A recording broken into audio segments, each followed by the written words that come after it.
What's going on? My name is Reil, and recently I was witness to something pretty special. A user on Reddit recently figured out how to borrow infinite money from the trading app Robinhood. He then shared this method on Reddit, where it pretty much opened up the Pandora's box of infinite money to compulsive gamblers. What could go wrong? A lot. So let's get into it. It was just like any other day browsing Reddit. I was just sitting there, seeing what I could find, not doing much, And all of a sudden, one tiny little subreddit caught my mind because I thought it was about finance memes. So I saved it and I'd come back to it later. When I finally got it onto my computer, I got there, searched it up, r/WallStreetBets. You see, WallStreetBets is something that you would hope is a joke. It's self-described as 4chan with a Bloomberg terminal.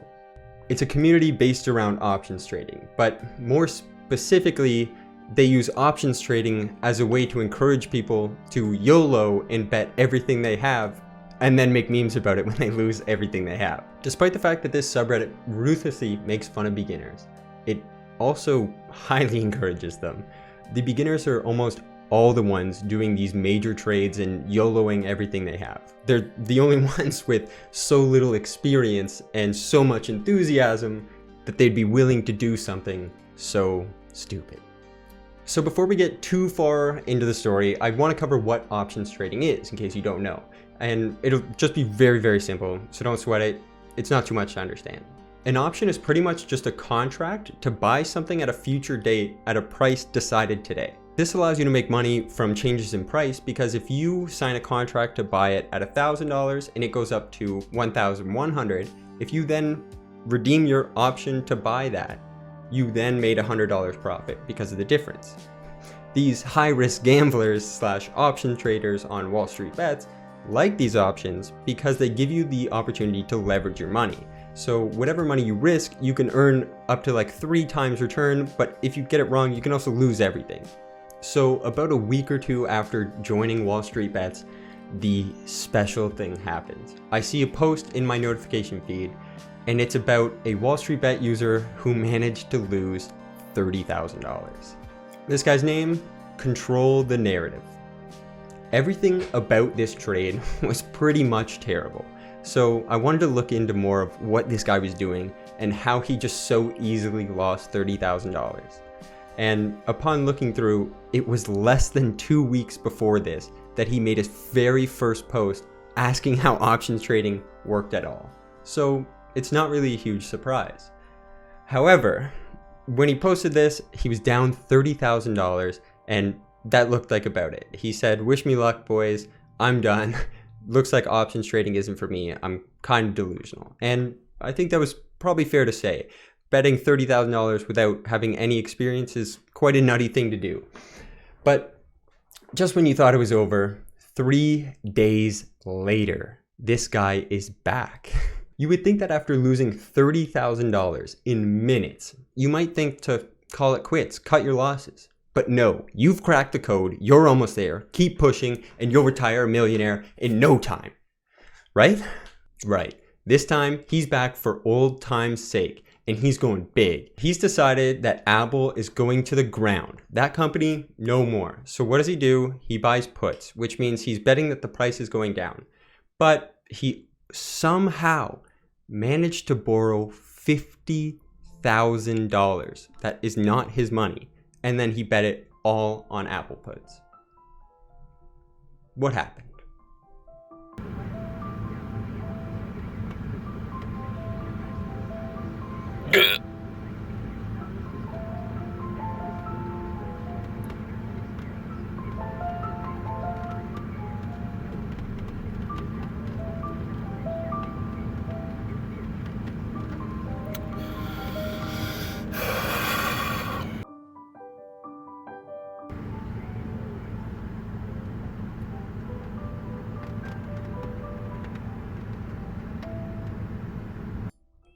Yeah, live. He lost $50,000 live. He recorded the whole thing, and now everyone gets to enjoy it for the rest of time. The story gets a little problematic when you find out that the guy who managed to borrow $50,000 only had about $2,000 in his account. So you shouldn't be able to do that, but he did. And he was the first one to crack the cheat code. So what this cheat code is it was an unrecognized glitch in Robinhood's trading platform. Basically what it allows you to do is if you have a certain amount of money, you can get up to double that in margin, let's say. So what he was doing is if he had $2,000, he would approach a bank and say, hey, can I borrow $2,000? I have $2,000 that you can take in the event that I can't pay you back. Bank says, sure, that sounds good. That's a fine loan for me. And then he walks out the door and he strolls down the street a little bit, stops in at the next bank and says, hey, right here in my hand is $4,000. Can I have an $8,000 loan? Like, can you total me up to $8,000? And he just keeps going. He's getting loans with money he's gotten from other loans. When he shared this to Reddit, users went wild. Because you see, if you think 60 grand is chump change, you're right. Because when you get to these guys on WallStreetBets, they have no risk tolerance. It's all in, it's YOLO to the max, there's no quitting. So can you guess how far the limit was pushed? Over $1 million borrowed from a little over, I think it was 15,000. Most major finance news sources already hate Robinhood anyways, so seeing that they were lending infinite money to people who were willing to use it, yeah, they had a day. They even got to interview one of the members who tried to risk $1 million. It was crazy. WallStreetBets was on top of the world. As of November 7th, 2019, the jig is up. The patch has been issued and no more infinite leverage.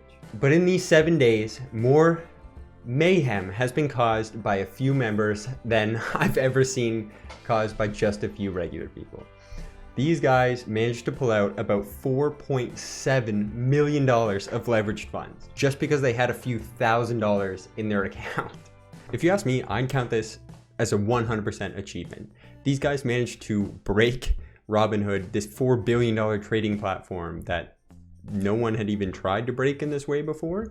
And it was done by someone who didn't even know what they were doing, which is also concerning. However, the worst part about this story is for the first user we mentioned, the one who found the bug, ControlTheNarrative. This is the guy who lost 30K off of his first trade on Microsoft and then came back strong, losing 50 grand. This guy, if he just submitted it to Robinhood and submitted it as a bug and reported it, did the full process, he'd be eligible for up to 50 grand. And considering how much money was spent with this exploit, I think it'd be worth 50 grand. So just by using it, he lost, 70 grand?